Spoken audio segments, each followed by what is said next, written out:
Growing up, my family always told me that success was about being the best at everything. Not just in grades or sports or socializing, but in everything. It was an unspoken rule. To be successful, you had to be flawless. My older brother Daniel was the firstborn, the perfect one. He went to Yale on a full scholarship and graduated with honors. Everyone celebrated his achievements like they were their own. He never failed to live up to their expectations. The spotlight never dimmed for him, and he seemed to take it all in stride, like being perfect was effortless. Then there was me, the middle child, not as smart as Daniel, not as sociable as Rachel, my younger sister, who had this uncanny ability to charm everyone around her. I was the one who never quite fit in the ideal mold they had for me. I wasn't dumb, but I wasn't brilliant. I didn't care much for competitive sports, and I certainly didn't have a string of awards to hang on the walls. I had a few close friends, but no one who would ever make my parents proud of my social life. And for some reason, that wasn't enough. "You could try harder, Eleanor.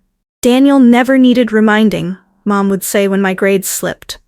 "Why can't you be more like your sister?" Dad would sigh when I wasn't as charismatic as Rachel. I tried. God, I tried. But it was never enough.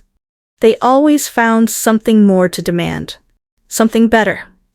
When Rachel decided to major in political science and got into Harvard, she quickly became the new golden child. The pressure on me only grew. As my parents praised her for being so driven, I slowly realized that I was living in the shadow of my siblings' perfection. I was the invisible one, the one they only noticed when I didn't measure up. When I wasn't hitting their marks, I became a ghost.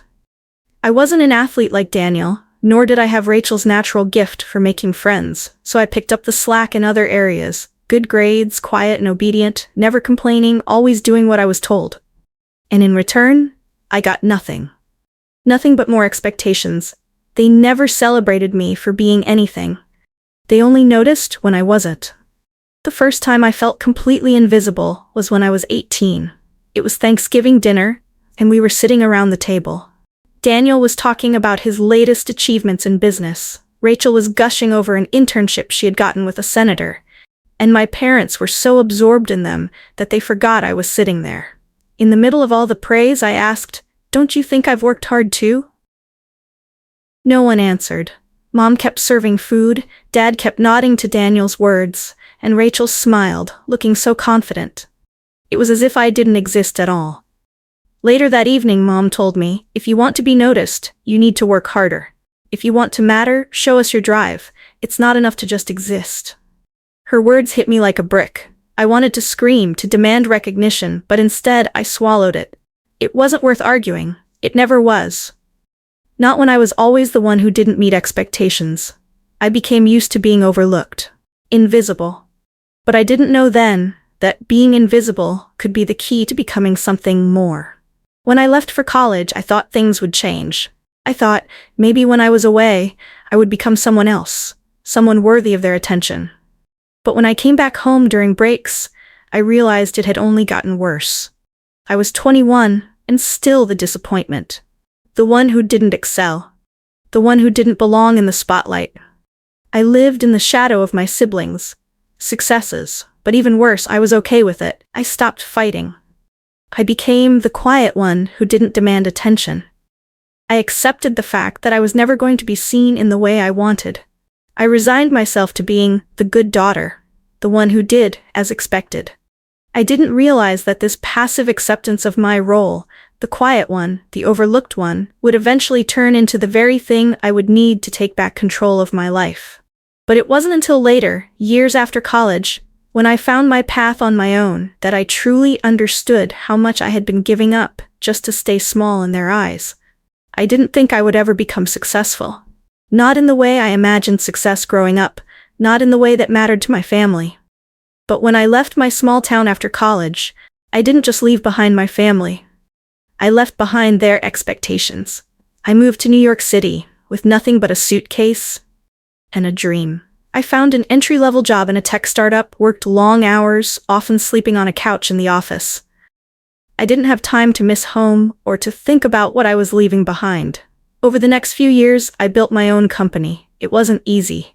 Nothing worth having ever is. I spent days and nights programming, learning, growing, failing, and trying again. Slowly but surely, my company started to grow, and with it, so did my confidence. The validation I had sought my entire life started to come in the form of contracts, revenue, and recognition from people outside my family. But even as my business flourished, the distance between me and my family grew. I had been the one to leave, after all. And they made sure I knew it. It started slowly. The holiday dinners where I used to be a part of everything. Now, they were filled with polite, empty pleasantries. When I visited, my parents seemed distant. They didn't ask about my work. They didn't ask about my life. And if they did, it was always about the surface things. Never the things that really mattered. Then, a couple of years ago, when I was about to head home for Christmas, I received a text from my mom. "We're keeping this Christmas small this year. Just us. Please don't take it personally." I stared at the screen, trying to process what she was saying. No invitation to Christmas dinner? After everything I had done for them growing up? No mention of the success I'd built on my own? I thought maybe it was a mistake. So I called. She answered right away, but there was something different about her tone. "You know, Ellie, things have changed. The family has changed. Your father and I just want a quieter holiday this year." The unspoken words hung between us. "You don't belong here anymore." I didn't fight her. I didn't argue. I didn't even raise my voice. I just hung up and walked away from the phone. For the first time in years, I didn't go home for Christmas. The next few weeks were filled with awkward silences. Texts from my parents that felt like they were written out of obligation, not affection. Phone calls that were more like business updates than family conversations. And then came the family reunion invitation. I hadn't seen my extended family in almost 2 years. The reunion was something I used to look forward to. A chance to reconnect with cousins I grew up with, aunts and uncles who'd watched me grow. But this time, there was a catch. I wasn't invited. When I checked the group chat that had been buzzing with activity about the event, I saw it clearly. "The reunion is coming up next month. Hope you all can make it." But my name wasn't on the list. I wasn't even acknowledged. The following day, I got a message from my cousin Lucas. "Hey, I noticed you weren't on the guest list for the reunion. We're all kind of surprised." I didn't know how to respond. I wasn't surprised, but I was hurt. How could they have left me out? I texted my mom again. Why wasn't I invited to the reunion? She replied quickly, as if prepared. "It's just for close family this year. We're keeping it intimate." Intimate. That word stung. Because intimate wasn't what I had when I was growing up. It wasn't what I had when I lived under their roof, doing everything I could to earn their approval. It wasn't what I had when I poured my time and energy into keeping our family together, even when it wasn't reciprocated. I didn't attend the reunion, but the more I thought about it, the more I realized I had already been excluded a long time ago. It wasn't about the reunion or the Christmas dinners. It was about being the person who was only valuable when I was useful. It was about being the good daughter until I no longer fit the mold they had for me. And now, they were cutting me out completely. That night, I sat on the couch in my apartment, a glass of wine in hand, looking out at the skyline. I wasn't angry. I wasn't even sad.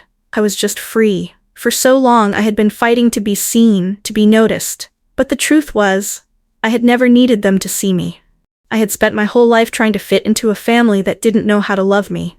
Now, I had built a family of my own, my chosen family, people who saw me for who I truly was, without the need for validation. I didn't need their approval anymore. I wasn't their golden child, and I was okay with that, because, at last, I had become my own. It's a funny thing, success. You think you're prepared for it, especially when you've spent years working toward it, hustling, waking up at 5 a.m. to beat the world to the finish line. You picture the high fives, the applause, the celebrations when the hard work finally pays off. But no one warns you about how quiet success can be. When I closed my first major deal with a tech company, it was everything I'd worked for. They offered me a partnership, which meant my startup was officially a contender in the market. I had just turned 30, and I felt like I had finally cracked the code. But when I called my family to tell them the good news, the silence on the other end was deafening. "That's great, sweetheart," my mom said, her voice flat. "We're proud of you. Proud. She said it like a reflex, like she didn't even need to feel it because she had said it so many times in the past, even when she didn't believe it, even when she hadn't been truly present for me. That was all she said. Proud. I didn't expect fireworks, but I also didn't expect nothing. I didn't bother calling my brother Daniel. He had barely acknowledged my accomplishments before, and I was done chasing his approval. When you spend your entire life being the good kid and watching someone else be the golden child, you learn to stop seeking their validation. I was finally learning that success doesn't need an audience. It doesn't need applause, and it definitely doesn't need approval from the people who never cared to see you rise. As the months passed, the deals came faster and the contracts got bigger. My company grew. I hired a team, expanded our tech, and got involved in philanthropic work for women in tech. But no matter how much I accomplished, the family dinners, the birthday cards, the random texts, they stayed the same. They were polite, but distant. I was building a life I was proud of, but my parents, my brother, they remained on the sidelines. It was tempting to ask them for their support. It was tempting to send a "look at me now" message, but I realized something important. I had been looking for their approval for far too long, and it never came. So I stopped. I stopped reaching out, stopped checking in, and stopped waiting for them to notice what I was doing. The world outside my family had taken notice. That was enough. I remember one night sitting on the couch in my apartment, with a glass of wine in my hand, staring out at the city skyline. I felt the weight of everything I had built pressing down on me, and for the first time, it didn't feel like pressure. It felt like peace. I realized that all those years of trying to meet my family's expectations had been a distraction. I had built my success not for them, but for me. And when I stopped trying to prove myself to them, I finally felt like I was living for myself. For so long, I had believed that family was the key to everything, that love, respect, and success came from being validated by those closest to you. But now I understood that true success doesn't need the approval of anyone else. I didn't feel bitter about it. I didn't resent them. They were just who they were. People who loved me in their way but couldn't or wouldn't see me for the person I had become. I didn't need them to acknowledge my accomplishments anymore. I had found my worth in the work I did, in the people who respected me, and in the quiet satisfaction of knowing I was good enough for myself. And when I walked through the door of my office the next morning, the confidence I felt wasn't from the deals or the money. It was from knowing that I didn't need their applause. I had built this on my own, and that was enough. A few months later, when my family called for the first time in months to invite me to a casual dinner, I knew the invitation was motivated by guilt. It was my mother's voice on the phone. She said the words I had waited years to hear, though this time they came with a hint of hesitation. "We've been thinking about you. We're proud of what you've done, Eleanor. I think it's time we have a family dinner together."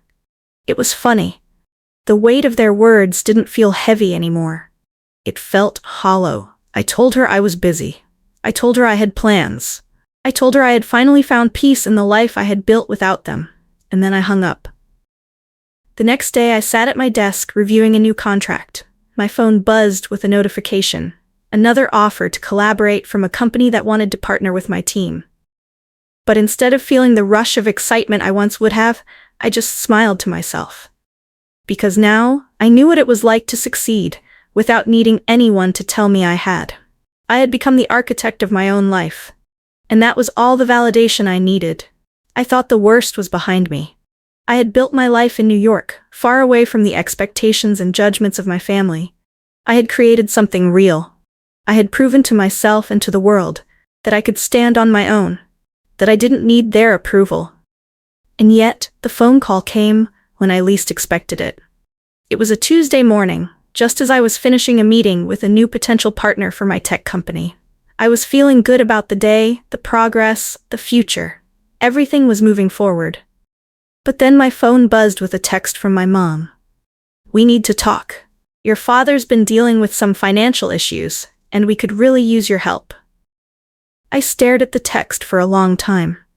Not because I didn't understand what she meant, but because I knew what was coming. I had been here before.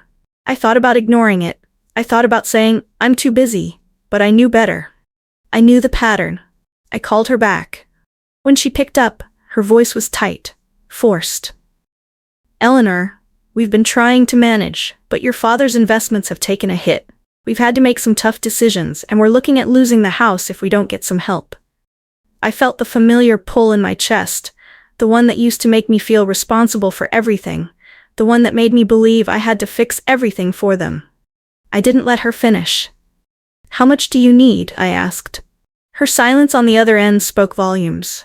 "We were hoping for about $200,000, she finally said. I didn't flinch, but I felt something inside me tighten. The same thing I had felt when I was 16, cleaning up after my father's mistakes, listening to my mother's pleas for just one more chance. This time, I wasn't going to make the same mistake. "I'm sorry, but I can't help you," I said calmly.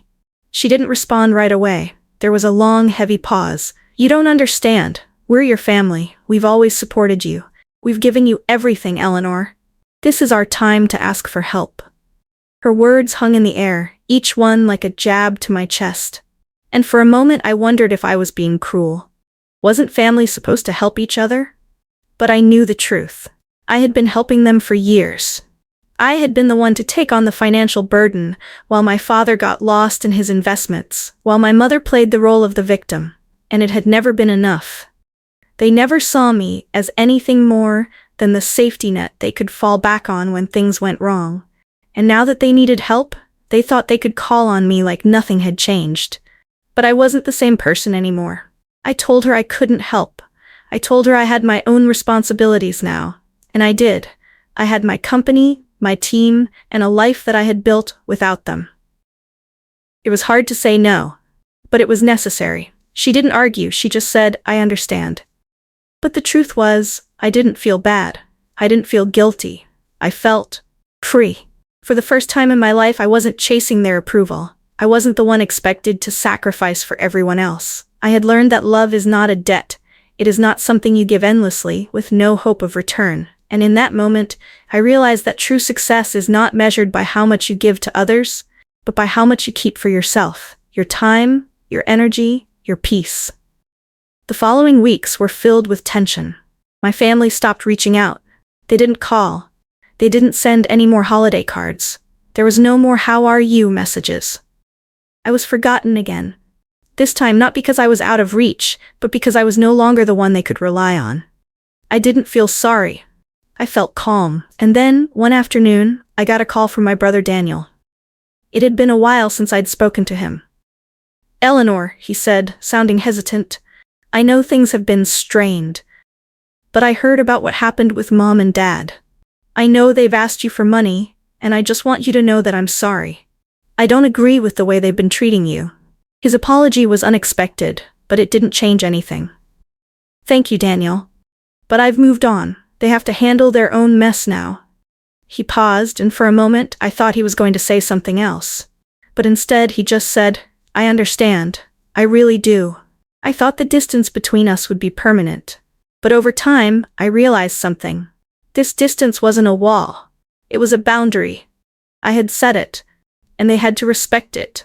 I didn't need them to fix things for me anymore. And I didn't need to fix their mistakes for them. I had done enough." As the weeks turned into months, I started to feel the weight of the past lifting off my shoulders. It wasn't just the money, it was the emotional burden, the constant need to prove my worth, the years of feeling like I was the one who had to keep everyone else from falling apart. Now when I look at my life, I see what I've built. Not with the scraps of other people's expectations, but with my own hands, my own vision. And that's the most important thing of all. I did this for me. The first time I hosted a dinner party in my new home, I stood by the front door and waited for my guests to arrive. It wasn't a fancy event, just a small gathering with people I had met over the past few years, people who had become my real support system. There was Julia, my old roommate who had become my confidant and best friend. Ethan, my mentor from the startup world, and Maria, a fellow entrepreneur who always gave me sound advice when I doubted myself. As I arranged the appetizers and opened a bottle of wine, I paused for a moment. The room was full of laughter and conversation, and I realized something. This was my table. Not a table that I had inherited, not one built on expectations or obligation, but one that I had built from scratch, with the people who truly saw me for who I was. For the first time in years, I felt like I belonged. And the best part was, I chose who was at my table. No one was there because they had to be. They were there because they wanted to be, because we shared values, respect, and mutual understanding. This was what it felt like to be seen. The evening went by quickly. We ate, drank, and laughed well into the night. But as the last guests left and I was cleaning up the kitchen, I couldn't help but reflect on how far I had come. There was a time when I would have killed for an invitation to a family gathering. When I would have done anything to get approval from my parents. When I thought my success was tied to their validation. Now, I had created something better. I had surrounded myself with people who lifted me up, who cheered for me, who made me feel like I wasn't just a part of the scenery, but a central piece of the story. This table wasn't just a place to eat. It was a symbol of the life I had built on my own terms. I used to think family was everything. I thought that the love of those who were supposed to love me unconditionally would be the most important thing in my life. And maybe, for a while, I let that idea define me. I let their silence, their coldness, their indifference shape who I was. But that wasn't my reality anymore. Family, I realized, doesn't always come from the people who share your blood. It comes from the people who choose you, the ones who stand by you when it's hard, the ones who pick you up when you fall, and the ones who accept you, flaws and all. A month later, I received a letter in the mail. It was from my mother. I hadn't heard from her in months. After I stopped reaching out and stopped expecting them to change, I didn't bother chasing them. But this letter was different. It was short, almost too short to matter, but I could feel the weight of each word. Eleanor, I know things haven't been easy between us, and I understand that you're angry. I'm sorry for the way we've treated you. You've always been our daughter, and I never should have made you feel like you weren't enough. I hope you'll find it in your heart to forgive me. I love you. I sat there with the letter in my hands for a long time. I wasn't sure what to feel. I wasn't sure if forgiveness was something I was ready to offer, not yet. But for the first time in years, I felt something I hadn't felt in a long time. Peace. It wasn't forgiveness, but it was closure. I wasn't holding on to the past anymore. I had let go. I didn't reply to the letter immediately.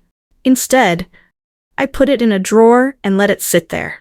I didn't need to rush into anything. I had spent so many years trying to fix something that was broken, trying to fit into a family that never saw me for who I was.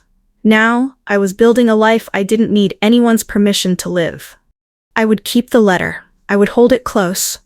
But I wasn't going to let it define me anymore. The next day, I hosted another dinner. This time, there were even more people. New friends, new faces, new stories. And once again, I stood by the door and waited for them to arrive. This time, I didn't feel the old anxiety, the old desperation to be accepted. I wasn't waiting for someone to tell me I was good enough, because I already knew I was. I had built this table, and it was mine. And the best part? I got to choose who sat here.